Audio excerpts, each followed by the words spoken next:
नमस्कार, मी संजोग. आम्ही सिंधुदुर्गकर या चॅनेलवरती आपलं परत एकदा मनापासून स्वागत आहे. तर आजचा व्हिडिओ म्हणजे आपल्या ब्राह्मणदेव मंदिरात जी जत्रा होते, वार्षिक जत्रोत्सव कार्यक्रम, त्याचा दुसरा पार्ट आहे. तर दुसऱ्या पार्टमध्ये आपण बघणार आहोत म्हणजे आपली जत्रा मी तुम्हाला संपूर्ण फिरवणार आहे. आणि जर पहिला पार्ट तुम्ही अजून बघितला नसाल तर पहिल्या पार्टमध्ये मी संपूर्ण देवदर्शन केलं आहे. आपल्या ब्राह्मणदेवाचं दर्शन आपल्याला व्हिडिओच्या माध्यमातून दिलेलं आहे, घडवलेलं आहे. तर तो व्हिडिओ जर तुम्ही अजून बघितला नसाल तर त्या व्हिडिओची लिंक मी ह्या व्हिडिओच्या डिस्क्रिप्शनमध्ये देतो आहे. तर तोही व्हिडिओ जाऊन तुम्ही नक्की चेकआउट करा, पूर्ण बघा, तुम्हाला नक्की आवडेल. तो व्हिडिओ बघितल्यानंतर हा व्हिडिओ बघा संपूर्णपणे, आणि जत्रा आपली किती मोठ्या प्रमाणात भरली जाते हे तुम्हाला ह्या व्हिडिओतून समजेल. तर चला तर हा व्हिडिओ लवकरात लवकर सुरू करूया आणि फिरूया आपल्या ब्राह्मणदेव मंदिराची जत्रा.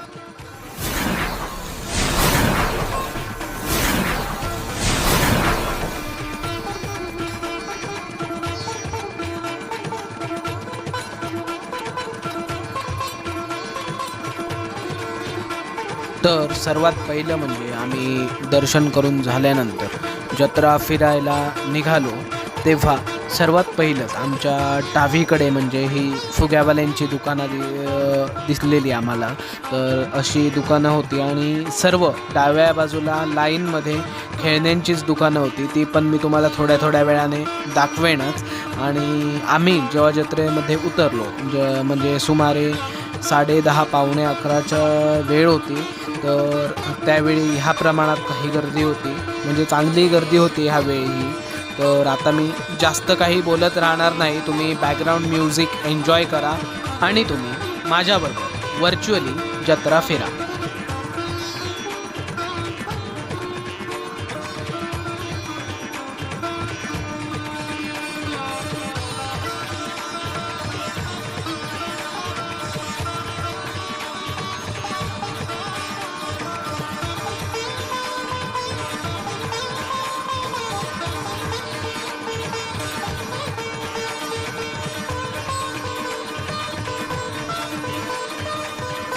समोरच आपल्याला दिसतंय ते सेलचं दुकान आहे. म्हणजे कोणतेही खेळणं घ्या, खेळण्यांचंच दुकान होतं.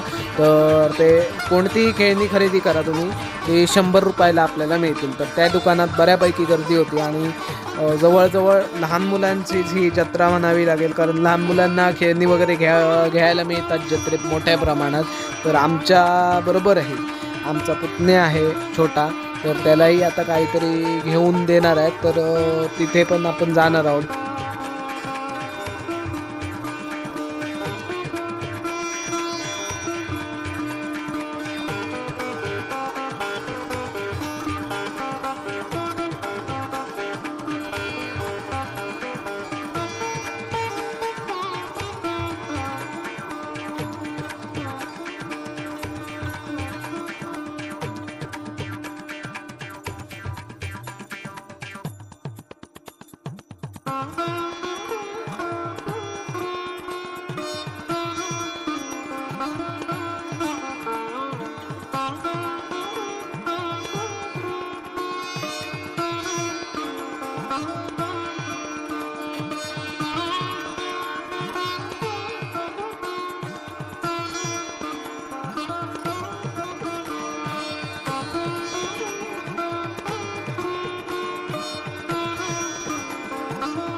थोडी जत्रा फिरून झाल्यानंतर ही टॉय कारही आपल्या जत्रेमध्ये आलेली. तर त्याचाही एक राऊंड आपल्या पुतण्याला दिलेला. तर त्याचीच ही काही थोडीशी क्लिप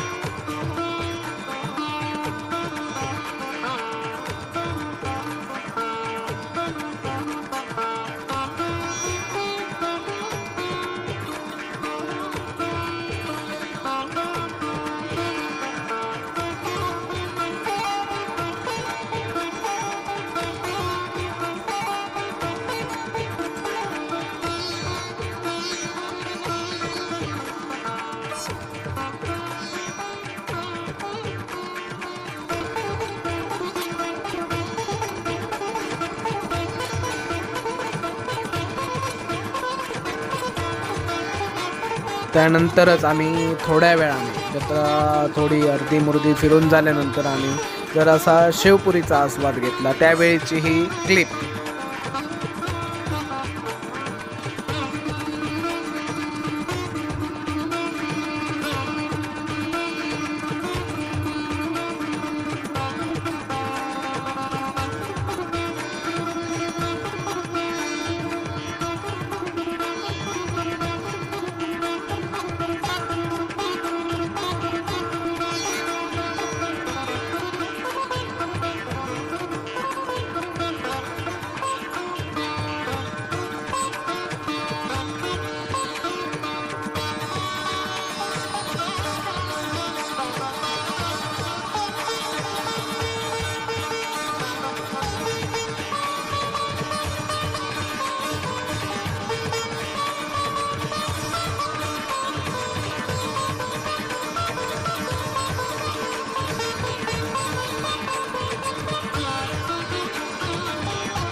आपल्या सिंधुदुर्गातल्या कोणत्याही जत्रेची एक खासियत म्हणजे मालवणी आलेयुक्त खाजे.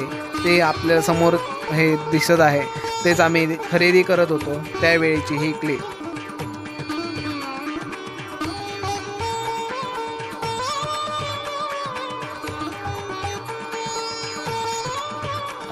त्यानंतर जरा पुढे आल्यावरती हे नशीब आजमावणारे खेळही होते. आपलं नशीब आजमावत होते आमचे वडील. दुर्दैवाने काही मिळालं नाही.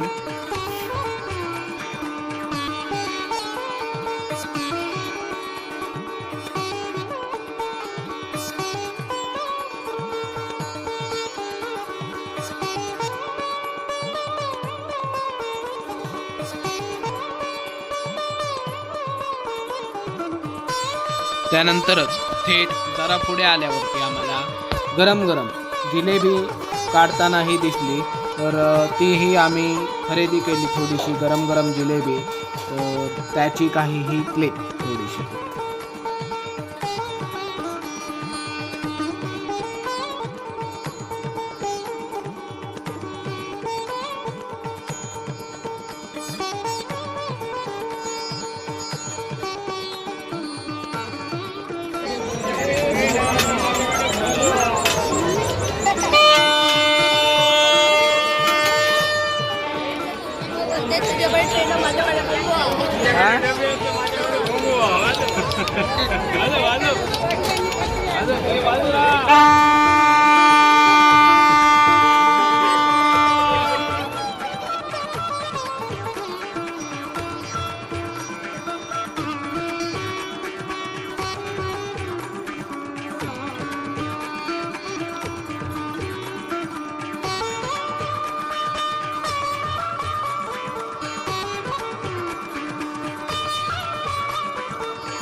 हा जो आपल्याला ना मधोमध मंडप दिसतोय त्या ठिकाणी आपलं दशावतारी नाटक साजरं केलं जातं. आम्ही जोपर्यंत जत्रेमध्ये होतो त्यावेळी तरी नाटक सुरू नाही झालेलं, सत्कार कार्यक्रमच चालू होता आम्ही जोपर्यंत होतो तोपर्यंत. आणि तिथूनच जरा पुढे सरकल्यानंतर शेवटचं म्हणजे माझ्या पर्सनली खूप आवडीची गोष्ट म्हणजे तिळाचे लाडू. हे मी कुठल्या पण जत्रेला जाऊन दे मी घेतो. तर या ताईंचं छोटंसं दुकान होतं आपल्या जत्रेमध्ये, तर त्यांच्याकडून आम्ही तिळाचे लाडू खरेदी केले.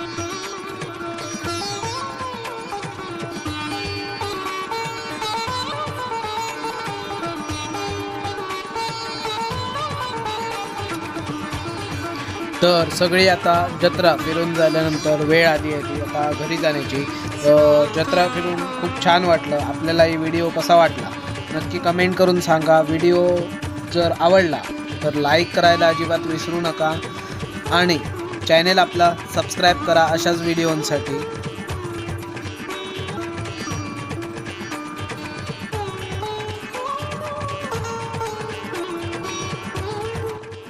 तर मंडळी, कसा वाटला व्हिडिओ? मी तुम्हाला ह्या व्हिडिओतून संपूर्ण जत्रा फिरवली आहे.